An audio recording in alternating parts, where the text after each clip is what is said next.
Ekonomi gen reputasyon yon siyans ki tris, ki pa tro amizan.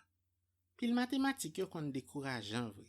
Sa kon fè nou oubliye, jan se yon siyans ki pratik tou, ki ka apren nou an pil sou tèt nou, sou l'entouraj nou, sou relasyon nou, ak sou aktivite nap menen. Ki jan ekonomi ka ede nou kompren kompotman moun. E kon sa, koman li ka itil nou pratikman nan la vi nap menen chak joua. Jodi am te vle ofri yon ti epizod bien leje, m'espere map ka leve defi ya. Ou pare? Bienveni nan 3e soti Kreonomi Podcast. Emisyon jodi ya entre nan kad rubrik ekonomi nou an. Men, ap gen lot rubrik. Se Stevens Azima ki pote epizod sa pou ou. Pren yon ti tan pou abone a podcast la si ou pa ko fe sa pou pa rate anyen. Pa bese volume nan, nap retounen.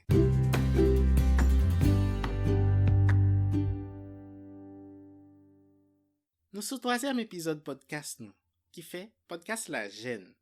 Mwen kontan ankorajman ap voye pou mwen pasi pa la, an prive kou an publik, sitwa apre epizod sou diaspora.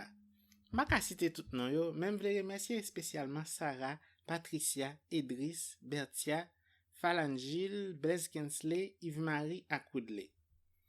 Nan premier epizod podcast sa, mte explike ekonomi se yon siyans kap etidye chwa moun. Ki fe, ekonomi ka ede nou fe pi bon chwa yo. Li itil sitou nan sityasyon kote pa gen ase pou tout moun jwen ak lè ge plize opsyon devan nou epi nou ta remen kon ki sa ki pi bon.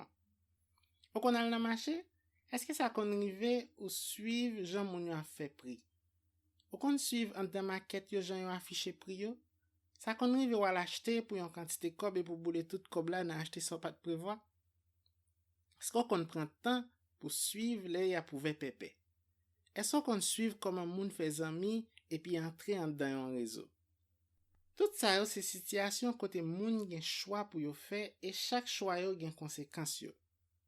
Msot pose yon pil kesyon la, men mpa pral forseman repond tout non. Chak te ka fe yon epizod pou kont pali pou daye. Men sa ma fe pito. Men vite nou gade ansam avem de go aproch nan ekonomiyan ki ka ede nou fe bon chwa nan tout kalte sityasyon.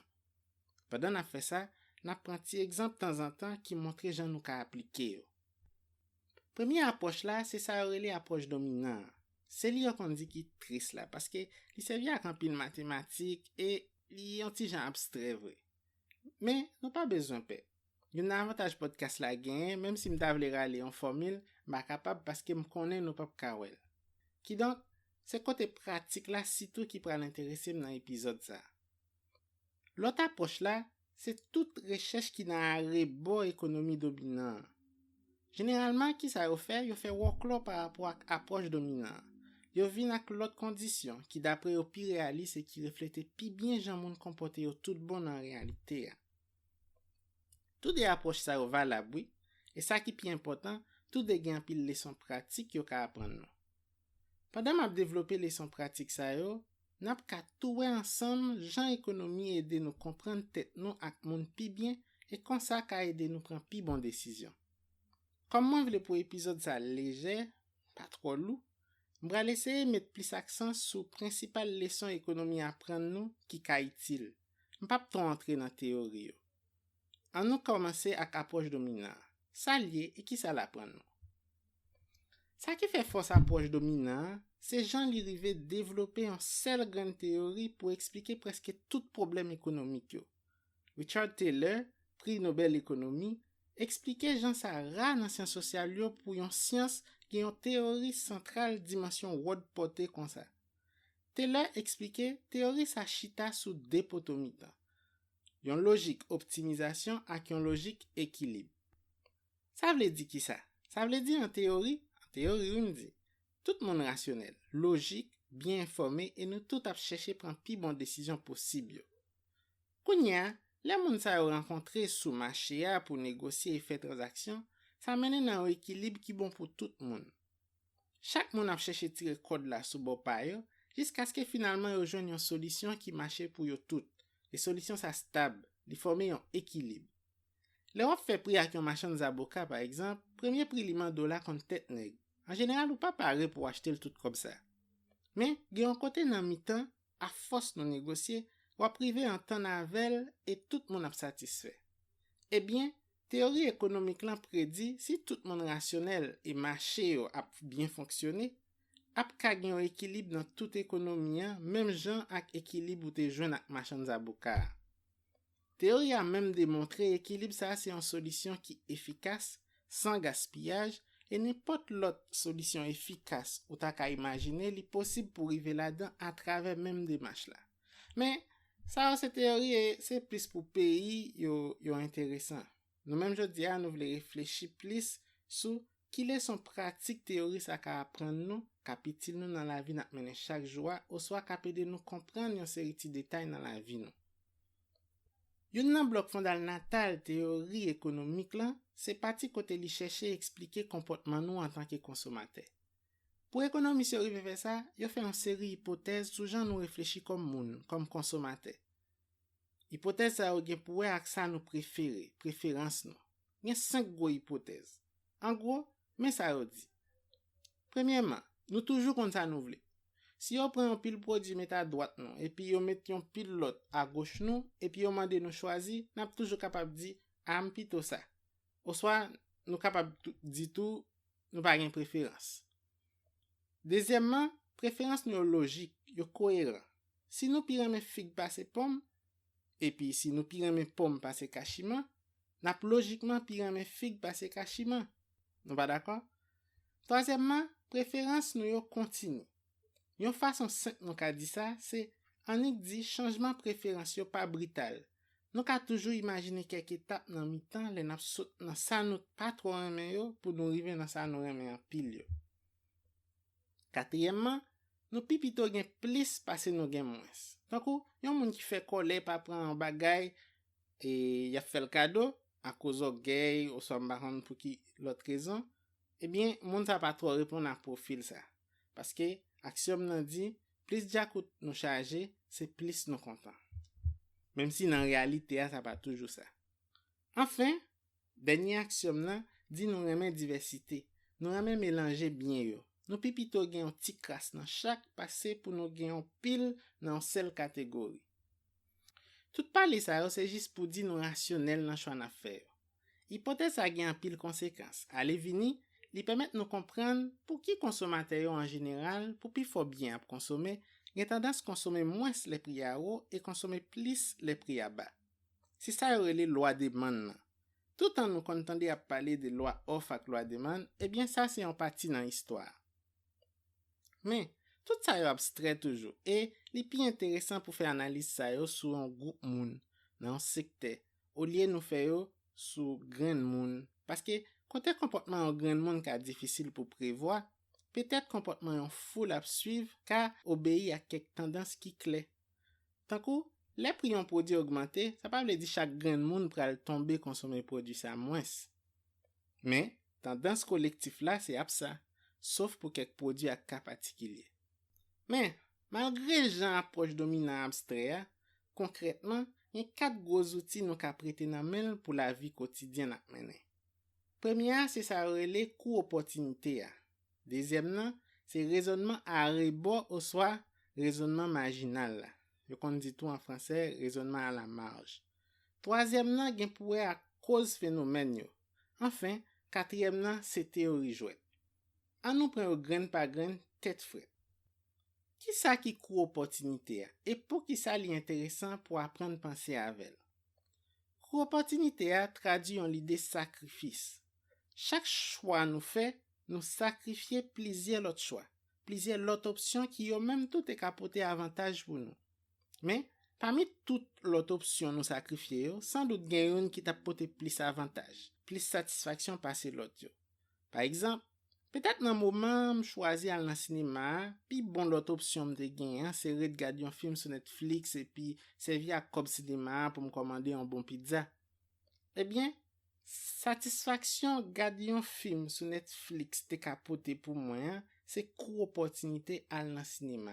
C'est ça me sacrifier les me choisir aller dans cinéma plutôt. Si Netflix là a bon plus satisfaction, peut-être m'dadore chita la caille moi. On va d'accord? Yon l'autre exemple, yon ti dame k'ap filé et qui me bien apprécié, invité dans un restaurant. Bon, nous connaissons pas comme ça compte pas c'est vrai, mais n'a prêté dans hypothèse là. Li dim la paye pou mwen. Si m'bal nan restaurant avel, sel lot opsyon se manje yon res manje fret de kite sou tab la kay la. Pou kont mwen, paske m selibate toujou. Nan ka sa, desisyon an pa tro difisil. Ko opotinite al nan restaurant vreman feb. Paske m pa sakrifye trop bagay le m chwazi al nan restaurant. Ki donk, nda dwe al nan restaurant. En general, de pou pran pi bon desisyon, avantaj li pote a ta dwe plis ou soit egal ak avantaj dezyem pi bon opsyon. Sa logik. Si dezyem pi bon opsyon se lik te pi interesant, ebyen, se lot ap chwazi. Problem nan se paske malerezman nou pa toujou reflechi ak ou opotinite yo len ap chwazi. Pafwa, nou pran desisyon nan tet chou, e nou bliye si nou te gen lot opsyon ki pi interesant toujou. Nou kont selman pantan sou sa ofri nou an, epi nou pa panse ak lot opsyon. Pafwa, ke nou kon mare tou, sou aplike pou plize job par exemple, si yo aksepto nan premye, ou kon tou reziyon aloske petet gen lot opsyon ki pi interesant kap vini apre. Men la se pa tro foto paske ou pa konen epi sak nan moun se lik pa ou. Ekonomi apren nou importans pren an kont kou opotinite yo len ap deside. Noral manche reflechi ak kou opotinite nan chak ti desisyon ap pren. En general, nou ka fe servo nou konfians, m'pense. Men, gen kek gro desisyon ap pren, m'pense li ka interesant pou nou pren an kont kou opotinite yo. Tankou, eske apre m fini l'ekol, m'ta dwe al nan universite. Gen moun sa ka arrive yo tap joun yon job ki tap pemet yo entre ti kob pendant tout tan yo fe ap etidye nan universite ya. Si yo pat al nan universite. Malgre sa, en general fe yon lisans ou swa yon bac, rapote plis a la long pase sou te chwazi pa fe universite dito. Ok, kounye am fin gen yon diplome premier cycle. Eske sa vaut la pen pou m chèche fe yon maîtrise pendant nou di 2 ans kon sa, aloske m te ka petet jwen yon bel job epi a fe l'ajan ou liye m ap etidye? Mem kesyon te ka pose pou doktorat ou. Nou jem te asiste yon prezentasyon le Québec ki te montre tan kwa fe pi go etid, se tan kwa pran tan anvon rattrape moun ki fe mwen setid paso la. E, gen yon kote, sitou pou doktorat, sa ka mem rive li parentab. Sa vle di, kob waf fe apre sa yo, ka pa mem depase kantite kob l'ekol ou te peye ou te investi ak pil kob ou te ka fe sou tal travay ou liyo al etidye. Se pa an reset, e plen fakter ki ka jwe en realite.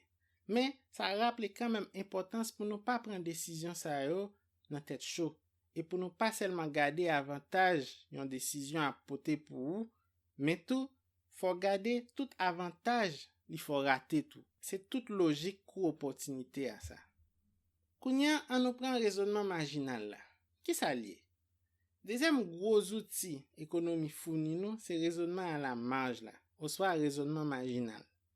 Se pa un bagay ki natirel la kay nou, men ekonomi se pretende se kon sa nou reflechi.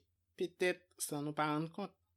Logik sa gen pouwe ak lor bezon deside ki kantite wap konsome ou so a produ nan yon bagay.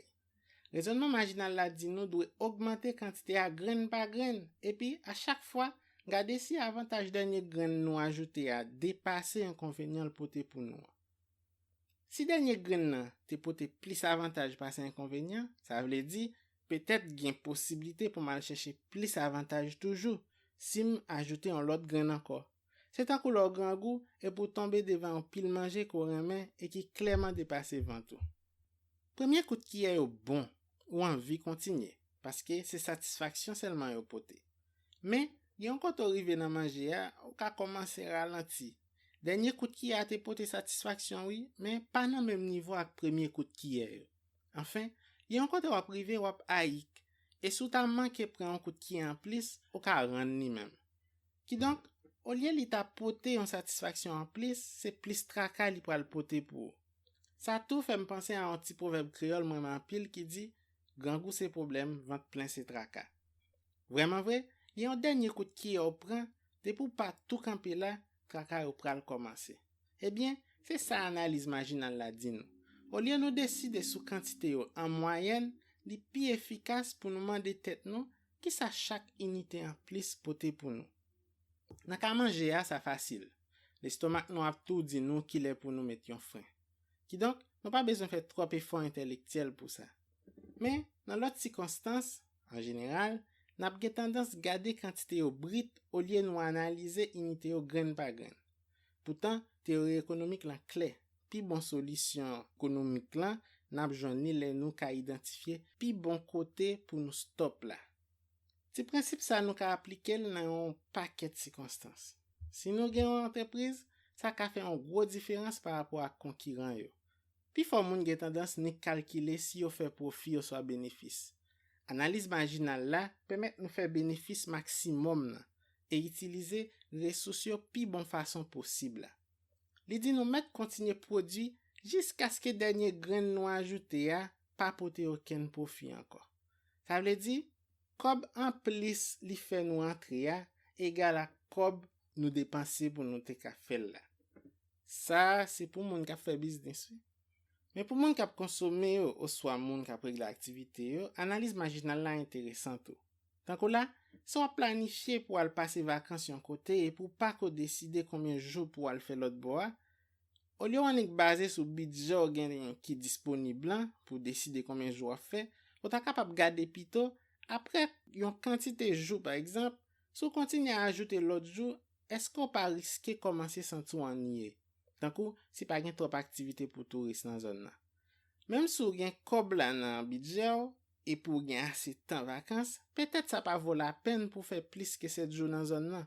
Parce que tout jour pour l'ajouter après 7 jours ça, c'est plus désagrément la poter. Yon l'autre exemple, est-ce que ça vaut la peine pour faire une temps plus dans travail wa, par exemple, travail overtime, l'on considérer c'est vrai on toucher un petit cob en plus, mais ça ka vle di on gen moins de temps disponible pour passer avec famille. Ça pour nous comprendre, les nous garder quantité en bloc, nous ka gen impression nous prend une bonne décision. Alors que peut-être te gen une pi bonne décision toujours passer ça.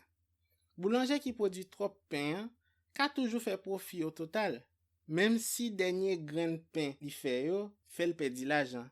C'est pas parce que tout pain au vend qui veut dire dernier plateau il était maintenant fou noir pas fait le perdre l'argent. On nous prend quelques autres exemples pour ça ka pi clair. Si me passe 10 jours vacances dans une zone comme touriste, globalement, on ka toujours dit me passer un bel séjour même si 3 derniers jours yo me senti m'rase parce que me pas gen trop bagay intéressant encore pour me découvrir dans zone là. Si me passe 6 heures de temps à petit 10 sans arrêter pour un examen, à la fin on ka toujours satisfait globalement, malgré pendant dernier une heure de temps, l'esprit m'était tellement fatigué, m'pas même rive kembe rien. Sans penser, au lieu m'te forcer continuer étudier comme ça. Peut-être ça t'a plus intéressant pour me prendre une heure de temps, gaspiller ça pour me reposer là-dedans plutôt et puis après ça me da rebalancer. Nous est logique là. Dans la vie, nous pas besoin d'appliquer logique ça en façon qui trop strict. D'ailleurs, m'pa qu'on est capable parce que ça pas naturel la kay nous.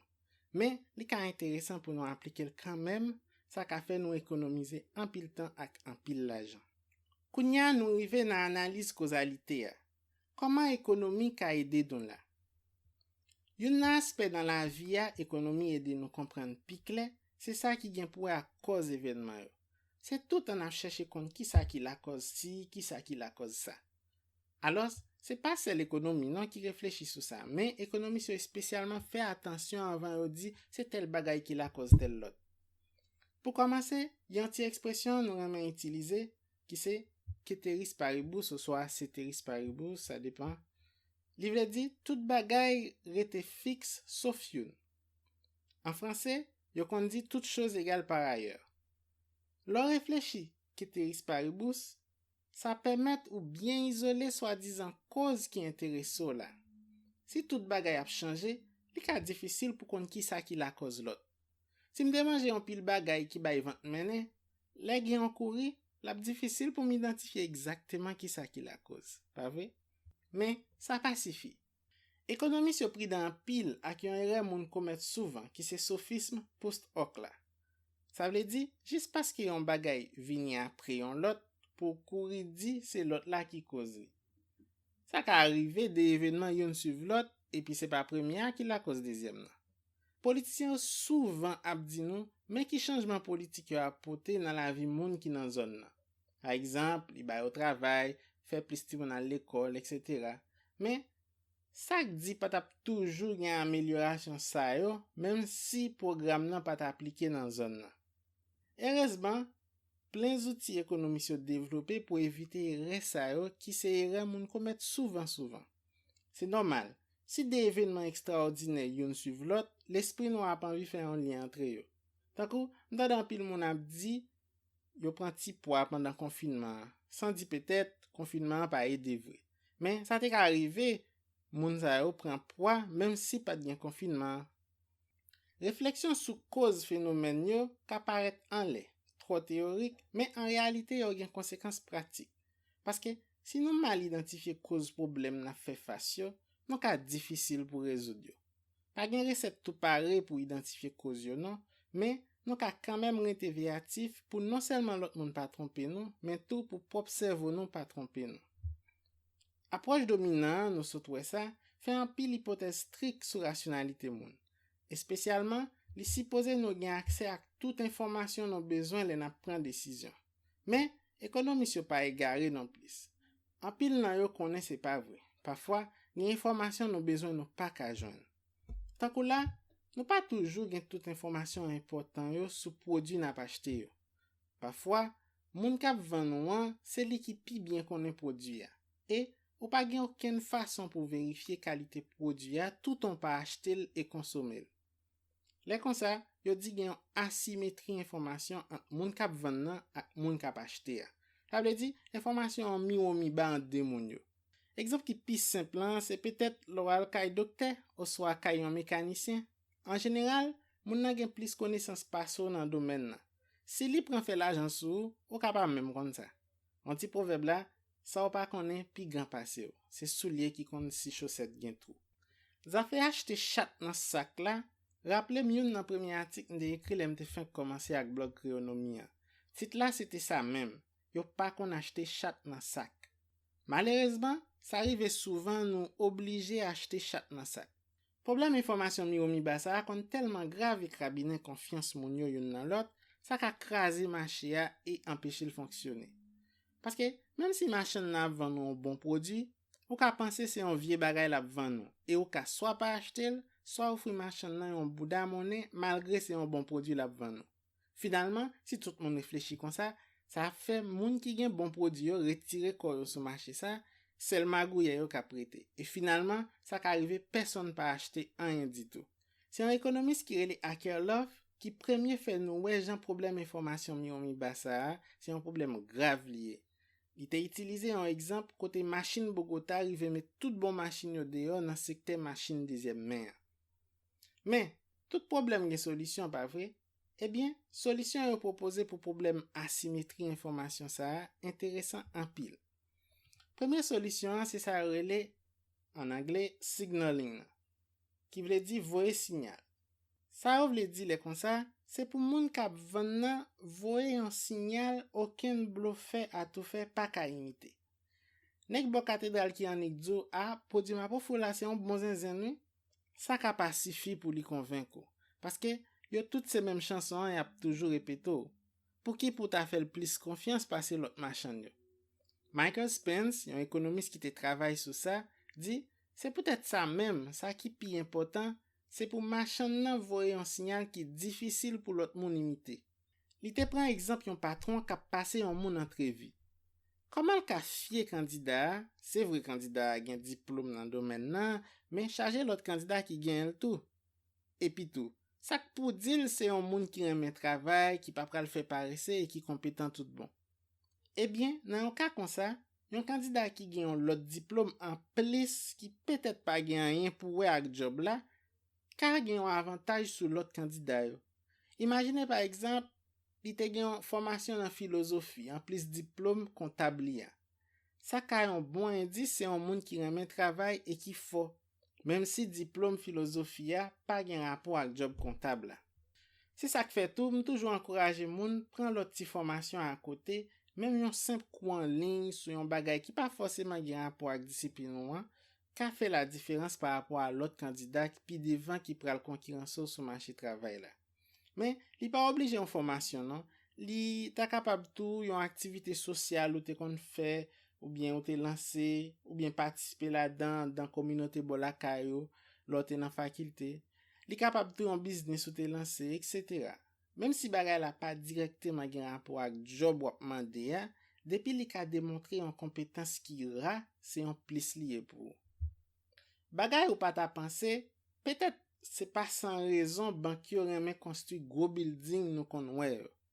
Plein l'autre institution ou kon wè qui construit un gros bâtiment alors que ça clair ou pas besoin tout espace ça.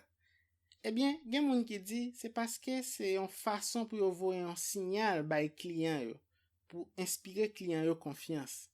Si banque bolet qui fait ak ploy yo de bola kay moyen, kama on bien facile. Gen kek ti banque bolet de maman te kon wè, c'est bagay moun nan ka an pran l metel sou do epi la gecha. Mais yon banque qui gen un gros bâtiment, bel architecture ou plus facile quoi li pap sauver ak l'argent. Quelques autres solutions qui toujours entre dans cadre signal là, c'est par exemple les en compagnie développer un Mac, les li offrent yon garantie, ak yon bon notre exemple encore. Est-ce que gen qui passe dans tête ou pendant ap koute podcast là? Ou ka essayer garder qui signal machin yo kon essayer voyer ba ou le wal nan marché pour capable convaincre produit a pi bon passer par l'autre yo. Même les ou pas gen aucune façon pour vérifier si c'est vrai. Ça pensez? Prochaine fois prendre la rue, essayez prêter plus attention à ti détails ça yo. Ou ka saisi ouais Jean Jouet la belle. Deuxième catégorie solution yo proposé pour causer information mi bas, c'est screening là. Nous sorte ouais première solution c'est causer signal là, qui veut dire voyez un signal moun pa ka imiter facile. Laissez ou qui possède produit et puis qui veut vendre. Qui donc laissez ou qui gagne plus information sur lui. Ça ka attirer client sur. Mais est-ce que moun qui manque information, par exemple moun ka pa acheter, li même tout li pa gon bagay li capable faire pour aider résoudre problème là. Eh bien, économiste Stiglitz imaginez une autre solution pour problème information qui gen fausse côté. Li rele le screening. En gros, Stiglitz mande pour nous même ka chercher bon information pour nous battre moun qui gen information cachée. Forcer moun qui gen plus information passer nous di nous ça li connaît sans li pas suspect, sans li pas même rendre compte. Nous ka getan remarqué moun qui a vend zanana pour 6 ans, moun qui connaît ça li a profit a pas bon, pas toujours gen même comportement ak moun qui a vend bon bagay la. Si on cherche acheter yon machine deuxième main, moun qui a vend Bogota, ka pi facile accepter un mauvais prix nan men. Et comme ça, li tout di ou c'est pas un bon machine ni a vend. Moun qui vient chercher job et qui paraisse a moins envie prendre risque par rapport à moun qui sérieux. Exemple, li gen doit pas d'accord pour payer li sous base quantité nouveau client li fait compagnie en joindre. Li a plutôt ou bali un cob fixe chaque mois parce que li gen tan konnen li pral faire paraisse. Si nous t'a prend cité exemple, nous pas t'a camper. Est-ce qu'on gen quelques techniques comme ça tout ou qu'on utilise personnellement pour détecter moun k'ap essayer vendre nan formamite, moun k'ap essayer boz anana pour 6 ans? Partagez avec moi. Kounya nous rive sous théorie jouet. Depuis me parler de théorie jouet, c'est Tichelen film qui relait un homme d'exception qui montait dans tête moi. Film ça remporté 4 Oscars avec plusieurs autres récompenses. C'est adaptation d'un livre que me parli, c'est Russell Crowe, partenaire film Gladiateur qui joue. Film raconte la vie de John Nash, un branche dans mathématiques et économie qui spécialement c'est une papa branche relait théorie jouet là. M'encourage nous regarder film là si nous pas ko faire ça. Par contre pour livre là, m'po ko lire, j'aime te di non. M'gè défaut ça vrai. Depuis m'te gè tan gade un film, li difficile pour mal lire livre là après. Dernièrement me lancé une belle petite discussion sur Facebook là qui gen pour ak jouer football k'ap shooter pénalité. Ce qui bon gardien ta de plonger, si li vle kembe pénalité ou pral shooter sous li. Ce qui bon joueur k'ap shooter a, ta doit shooter pour li éviter gardien kembe pénalité li a. Ça qui intéressant dans situation ça, contentement attaquant a joindre après li fin fait un choix, ma connaît ak choix gardien à faire. Même jan tout, conséquence décision gardien, ma connaît ak décision joueur. Nous en affaire avec une nouveau situation là. Avant ça, les nous t'a prend décision yo, nous pas demander tête nous qui ça l'autre moun a fait, nous pas bay l'autre moun régler rien pour nous. Men la, desisyon lot moun ap pran pral gen konsekans sou rezultat desisyon pam yo. Se sa nan ekonomi yo rele yon jouet e gen yon branche espesyalman nan ekonomi an teori jouet ki devlope pou analize kasa yo kote desisyon ap pran yo depan de pa lot moun. Men kri yon biye blog sou sa deja, m pa pral antre nan detay yo. Sa ki plis interese m pou podcast la, se wè ki leson pratik nou ka tire. Gen 2 leson interesan m apren nan teori jouet nou vle pataje ak nou. Yon soti nan yon jouet seleb. En realite, se yon jouet yo imagine men ki reflete plizia sityasyon nan realite ya. Se jouet yo rele dilem prizonye. Pou m fel simple, men sak pase. Gen 2 akolit yo arete ansam. E yo pran yo chak apa, yo bay yo 2 opsyon ak tout konsekans ki mache ak yo. Yo kapab swa denonse lot la, swa fe silans. An nou rele akolit sa yo Jean ak Jacques. Si Jean denonse Jacques, sans Jacques pa denonse Jean, ebyen, Jean ap libre. Et Jacques li même la boy en pile prison. Si Jean denonse Jacques, pendant Jacques te denonse le tout, ça veut dire si tout de parler, si tout de yon denonse l'autre, ebyen, yo tout de a boy un bon petit en prison quand même, mais pas trop. Mais si tout de fait silence, yo tout de a fait un petit temps tout coûte en prison quand même. Mais si tout de fait silence, yo tout de a fait un petit temps tout coûte en prison quand même. Problème nan, chaque prisonnier pral réfléchi, quitte l'autre la dénoncer, quitte l'autre la pas dénoncer, la pou li gen intérêt dénoncer l'autre la tout jan. Par exemple, si l'autre la pas dénoncer et puis me dénoncer, y a libéré m. Si l'autre la dénoncer et puis me pas dénoncer, m'a boy en pile temps prison, qui donc gen intérêt dénoncer le tout. À la fin, yon a fini par dénoncer l'autre. Et y a quand même boy un bon petit temps prison. Alors que si yo tout de te fait silence, yo tap pris un petit temps prison quand même, oui, mais li pa tap en pile temps du tout. C'est un cas côté malgré moun tap bénéficié plus si yon te aide l'autre, si yon kore l'autre, yo quand même choisi solution qui pi égoïste là. Bon, charger l'autre détail en rapport avec dilemme prisonnier et dilemme ça ou jeune li nan pile ak yon paquet de situation. M'pa pral entrer dans détail ça yo. M'a juste dit, c'est un jeu qui triste en pile quand même. Parce que, li montre tout le monde qui a intérêt à faire un bagay qui bon pour yo tout, mais, yo finalement choisi pour bagay là, c'est chaque coucouche clairé pour toucher au pito. Ça connaît-il tout pour comprendre pour qui ça, même si toutes conditions semblent réunies dans un pays, pour ta gen un mouvement social qui t'a bénéficié tout le monde, mouvement gen doit pas jamais prendre. Mais comme ça tout, gen jouet qui pi encourageant, qui montre coopération kon bay pi bon résultat et di kon possible tout. Même nan dilemme prisonnier, si nous prenons, nous répéter expérience là plusieurs fois, même moun yo, nous ka saisi ou yo tirer leçon et commencer coopérer. Nous apprendre tout gen conditions qui facilite tête ensemble. Tant kou, est-ce que n'a bien pour nous rencontrer encore pi devant? Si pas toi gen chance pour croiser moun nan encore, ou ka moins motivé coopérer avec elle. Mais, possibilité pour croiser moun nan encore, ka pousse ou agir bien avec elle. Gen yon nan jouet yo, stratégie qui te pi bien marché là-dedans, c'est tak ou tak la. Ça nou te ka rele coup pour coup. Côté, sou fèm yon coup, ma premet ou li. Et sou retourne bien agi avem, ma bien agi avoto. Qui donc mba kenbe rankin. Mais c'est pas jamais moins qu'à premier monde qui travaille là. En gros, théorie jouet qu'a utilisé dans une bonne circonstance. Mais exemple qui pi frappant et pi populaire, mène nous réfléchir sur rapport moun ak moun, sur combit, sur logique tête ensemble nan comparé à logique chaque coucouche clairé pour toujours là. C'est un série choix nous obligé souvent faire dans vie nous, balancer entre intérêt personnel et intérêt collectif. Pas une seule réponse pour question ça. C'est ça m'ka dit. Ça dépend des règles jouettes là.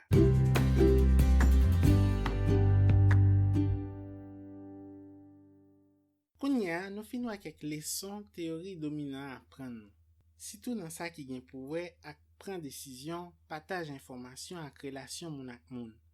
Mais il y a au moins 3 autres courants qui fonctionnent dans l'arrêt bon théorie dominante. Je pas forcément rejeter approche dominante, non. Je aussi tout dit il pas complet, ou soit il manque réaliste.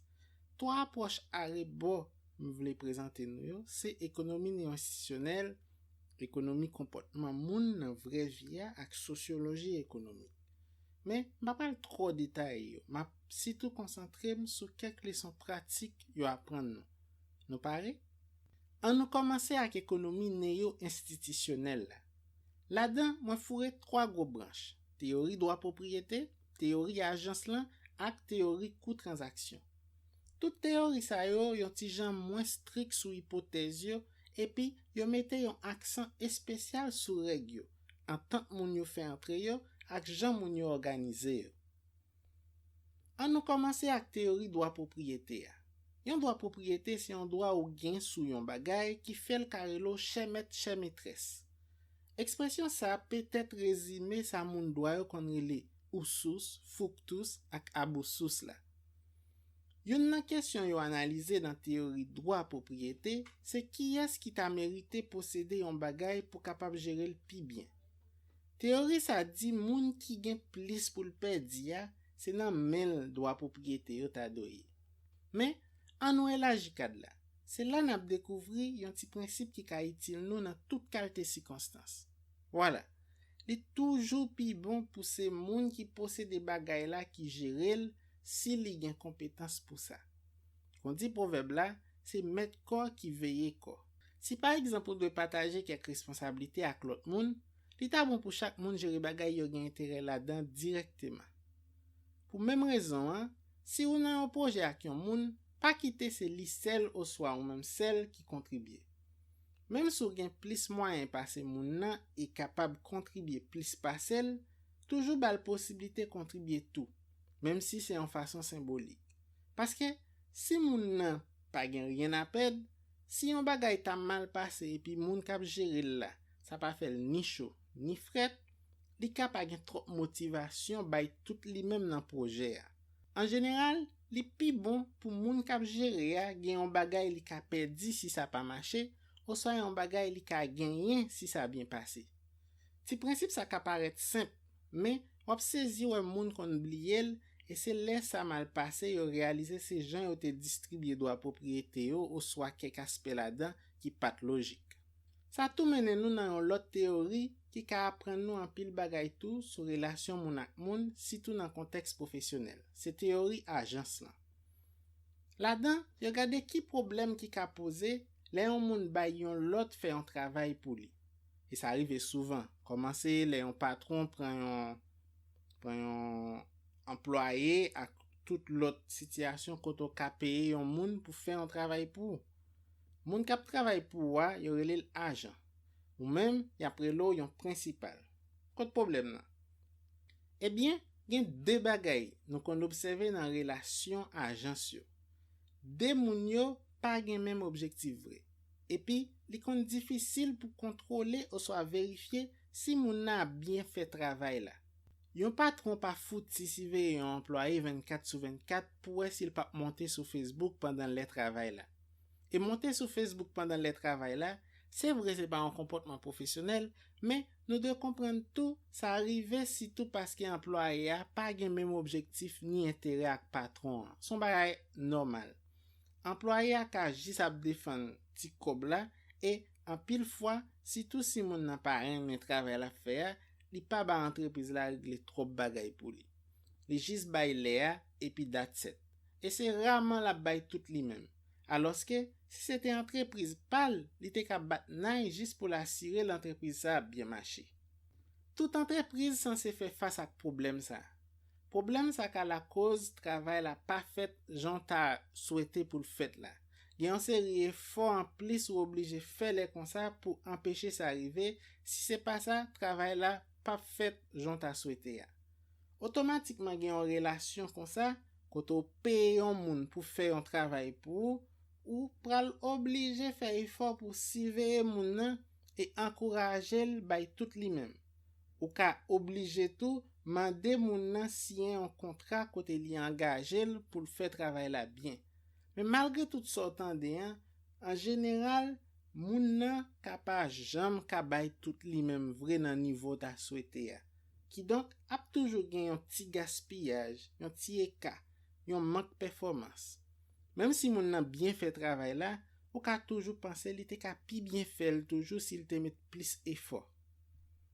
Alors, modèle ça yo gen faiblesse yo, gen professeur l'école qui pas besoin pour directeur ap superviser yo pour yo faire travail yo bien. Gen moun ki tellement sérieux, yo même fait trop.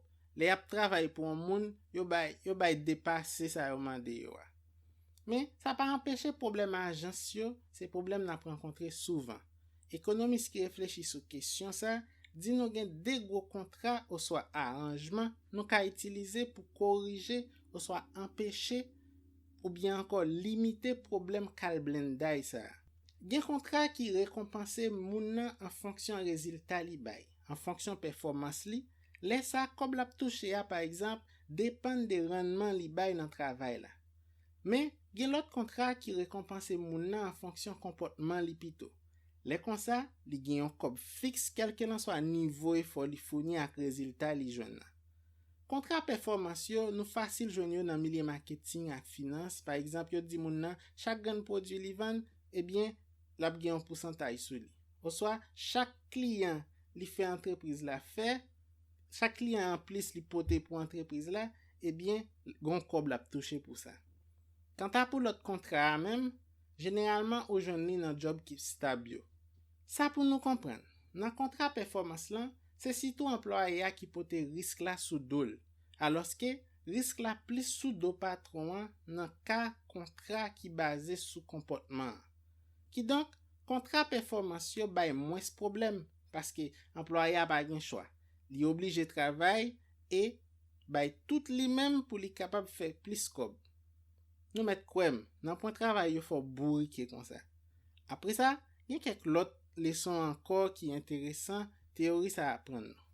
Premièrement, si moun kap travail pour a konon gen façon pour vérifier si la travail vrai ak si la kal blende, en général ça a poussé li faire plus effort. Deuxièmement, c'est ça qui fait tout, ou plus facile ou patron yo investi dans système pour contrôler employé yo, par exemple yon caméra dans espace travail là ou soit fiche présence dans cas contrat qui basé sur comportement. Troisièmement, contrat qui basé sur performance yo ou plus joignyo les patrons gen doute ou atteindre objectif yo. Mais si li ka plus ou moins fort confiance, en général yon contrat stable ak yon salaire fixe a pi intéressant parce que de toute façon c'est pas tout le monde qui a intéressé dans contrat performance yo parce que y a trop risque là-dedans ou pas gon salaire fixe obligé vraiment travail dit pour faire comme alors que dans un contrat qui basé sur comportement ou besoin de salaire n'importe genre ça est. Quatrièmement, yon moun qui peut prendre risque à pipito yon contrat côté li gen un salaire fixe la toucher. Cinquièmement, même genre tout, yon patron qui peut prendre risque a gen tendance offrir employé li contrat qui basé sur performance yo pito. Sixièmement, si job la clé et ou ka prévoir ou encadrer comment moun ap bay job la pral comporter, en général, plutôt ou offre moun nan un contrat ak yon salaire fixe. Enfin, si li facile pour mesurer performance moun nan job la, li ka pi bon pour utiliser un contrat qui chita sur performance la. Et puis enfin, si li facile pour mesurer performance moun nan job la, li ka pi bon pour utiliser contrat qui chita sur performance la. Tant que là, si c'est une équipe, nous travail, il n'est pas facile pour mesurer performance chaque grand moun n'a pas parce que son travail en équipe qu'a fait. Dans le cas ça, on salaire fixe puis intéressant. Mais si job là, c'est vendre produit, on ka pi facile compter combien produit ou vendre en semaine et payer sous base ça au lieu boy on salaire fixe. Tout principe ça on bay yo dans cadre relation patron employé mais valable dans contexte qui pi large passer ça. En général, depuis bay yon moun fait un travail pour quitte c'est payé, quitte c'est gratis, li important pour joindre façon pour motiver moun nan parce que c'est mettre corps qui veille corps. Et si ou même ou fait un travail pour un autre moun, li important pour pas quitter moun nan lage tout risque là sous dos tout pendant ou fait effort pour faire travail ou comme ça doit. Enfin, tout un travail ou mande moun nan faire li précis sans confusion. Côté si moun n'a pas fait, ou ka connaître li qui pas fait, c'est plus ou gen chance éviter problème agence ça yo. Sa yo se ti prinsip ki ka bien utile nou nan kad travay en ekip ou soit en groupe ou soit nan paket lot konteks. Mwen rive kounya nan denye teori ki nan fami teori neo-institisyonel yo. M vle pale de teori coût transaksyon. Sa fè m panse an an artik m te ekri nan Ibopos ak pou revi do kreye Islam ko an 2017, kote m te ese analize blokis ka fwa a travè linet coût transaksyon yo. Ki sa an coût transaksyon ye? Se yon ban depans sou kote, gaspillage tan ak enerji, lè nap achete ou so van yon bagay. An nou di ou vle pran yon tap-tap sot kafou al la vil. Ou pa an ik peze yon bouton epi machin nan vin jounou la pou la. Fok ou deplase al chèche machin nan e sa kon pran pil tan pafwa. Kounya, mem lò fin monte machin nan, gen yon ban stres pou jere. Transport ka pran plis tan pase sote prevoa a cause blokis.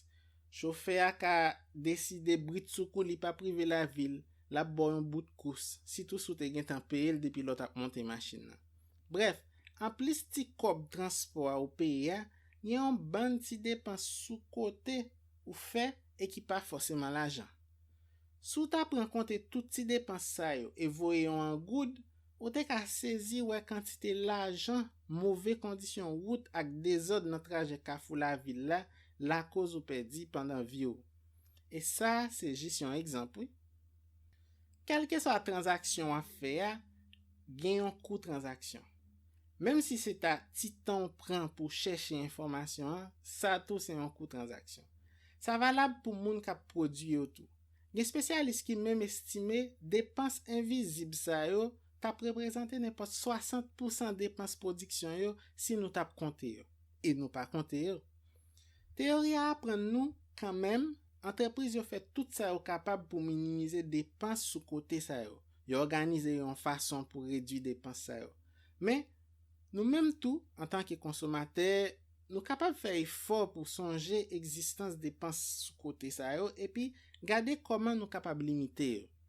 Ou kapab senti efè, mèm garanto, sou fè plis atensyon avè yo, wap kapab fè an pil ekonomi tan ak l'ajan. Tankou gaz ou boule nan machin nou pou al travay, se yon depans sou kote.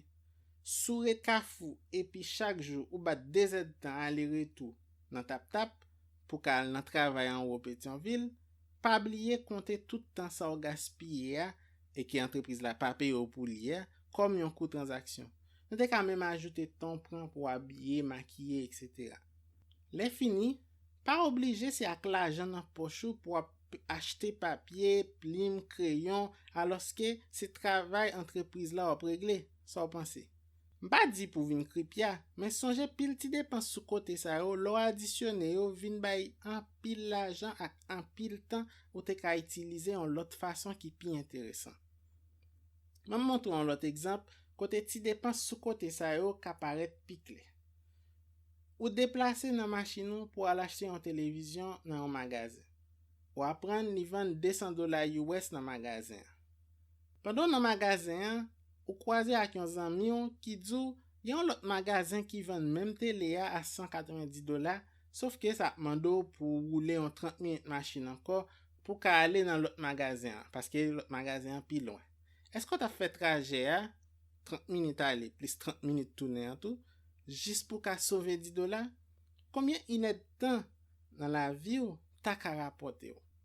Koun ya mrive nan lot kategori approche, lot kategori net, parmi approche ekonomik sou kote yo. Se ekonomik komportman. Yon nan pretensyon branche sa, se chèche kompren jan moun yo komporte yo tout bon nan vi reyel ou liye sipose yo rasyonel, sa nou konen ki pa vre.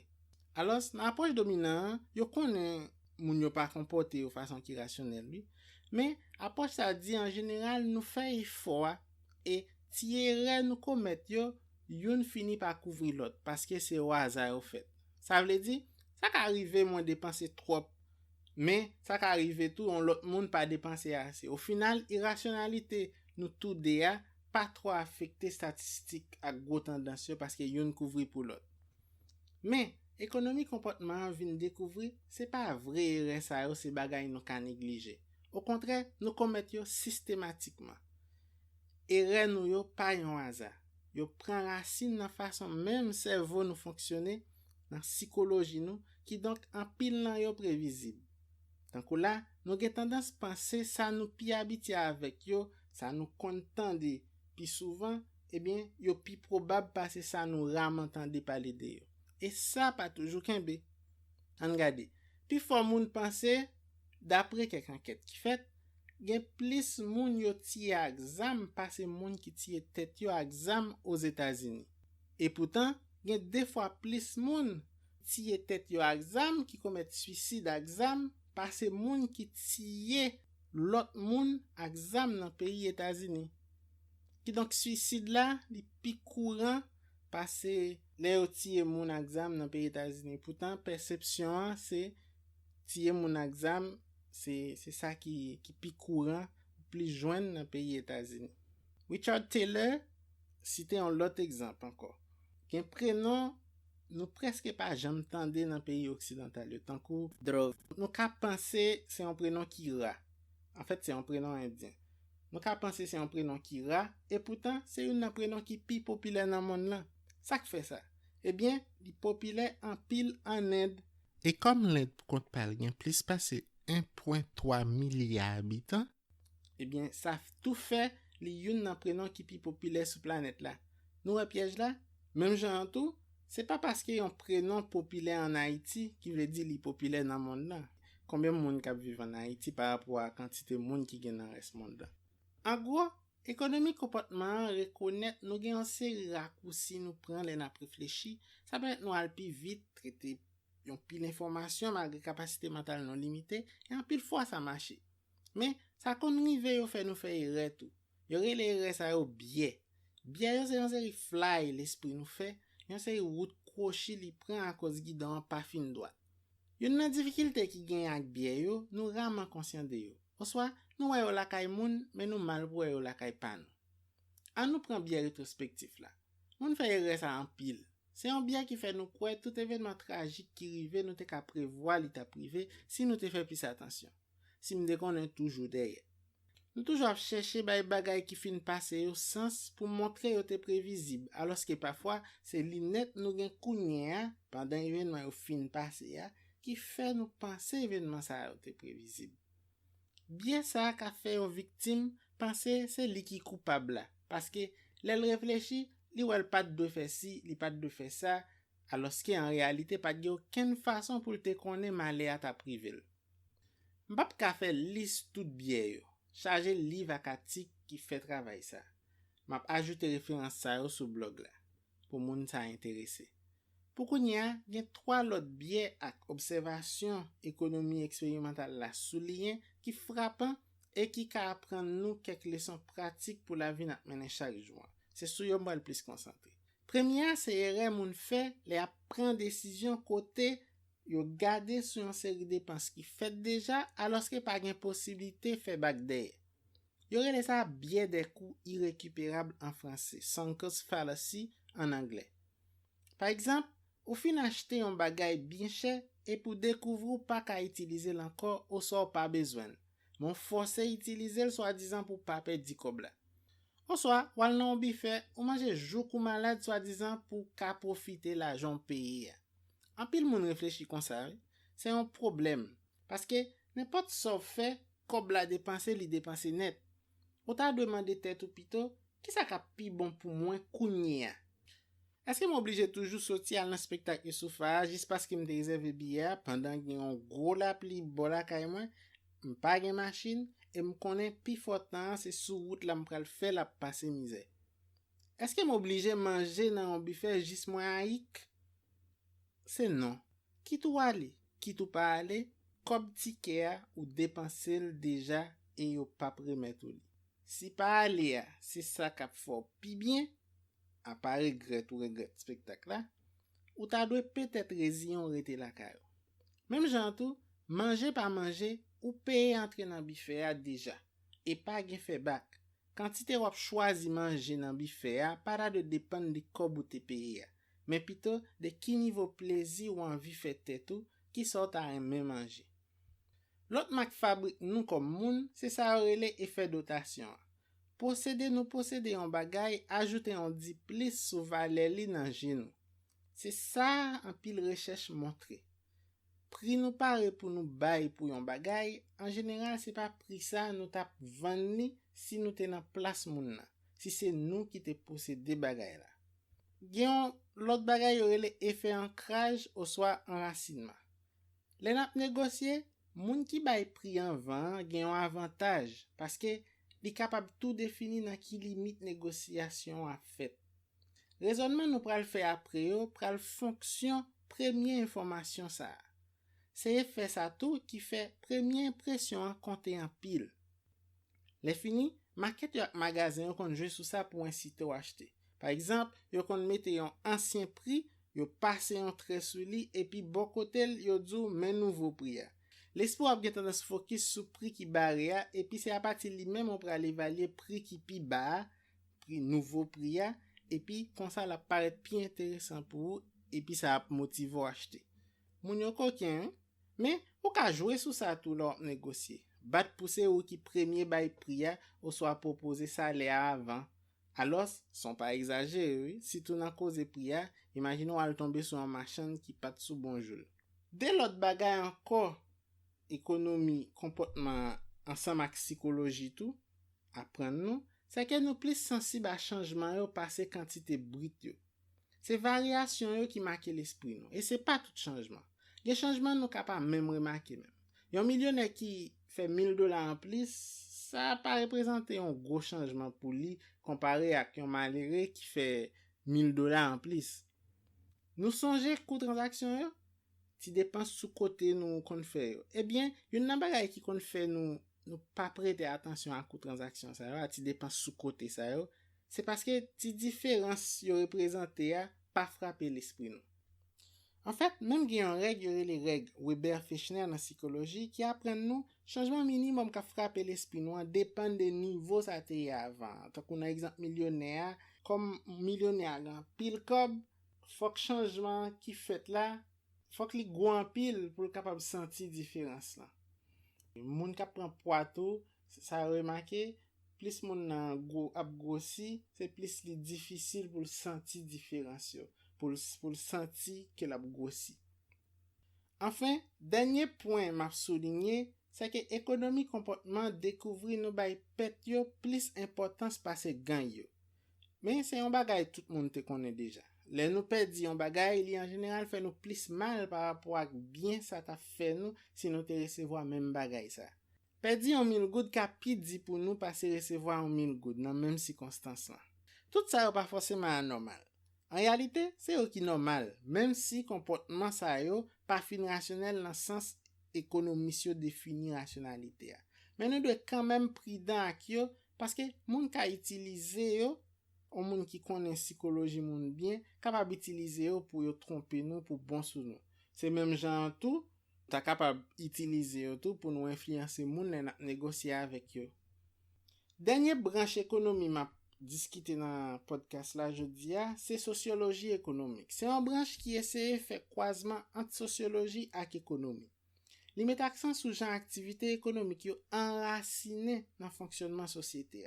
Pas gen économie sans société, sans relation, sans contact, sans réseau, sans règles, sans loi, coutume. Ça est spécialement vrai dans une société tant qu'Haïti, mais li vrai l'autre côté tout. Pas trop l'entendre ça, moi ak yon zanmim tap essayer comprendre logique qui pousse machan yo, bay moun crédit, vendre moun crédit, bon la kay yo. Pour qu'il y a un machan d'accord, vendre crédit ou bien bay crédit, bon la kay li.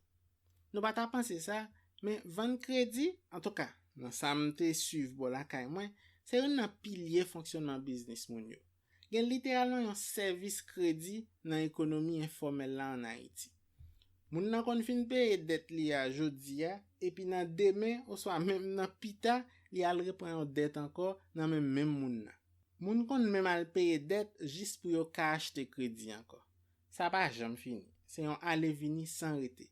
Mais dans un pays côté gen tout moun sa yo k'ap vive au jour le jour qui ont crasé monnaie, acheter crédit a tourné non seulement en façon pour malheureux continuer vivre, mais tout pour business yo joindre une demande. Tap gen moins foulement, sans dire peut-être. en pile business te ka obligé fermer si yo tap si tan kou la yo pas accepté vendre crédit. Qui ça qui garantit kounya y ap touché? C'est question ça me te poser ça même là. Il dit pi gros garantie c'est réputation moun k'ap acheter. Vraiment vrai, c'est un moun qui rete dans zone là. Haïtien sensible en pile pour réputation yo, pour non yo, jan yo kon di. D'ailleurs, c'est pas étonnant si une façon pour moun faire zizi montrer li pa nan l'autre moun. En Haïti, c'est dit ou pas acheter crédit. Jakot musique même fait en musique sur ça. Qui fait nous vinn comprendre fonctionnement société haïtienne nan, ma connaît ak fonctionnement économique. L'autre bagay encore, moun nan gen intérêt payer crédit parce que li connaît li ka gen besoin acheter crédit encore. Enfin, non pas de négliger tout, c'est capable yon forme solidarité, il va obliger en simple logique douce pour douce.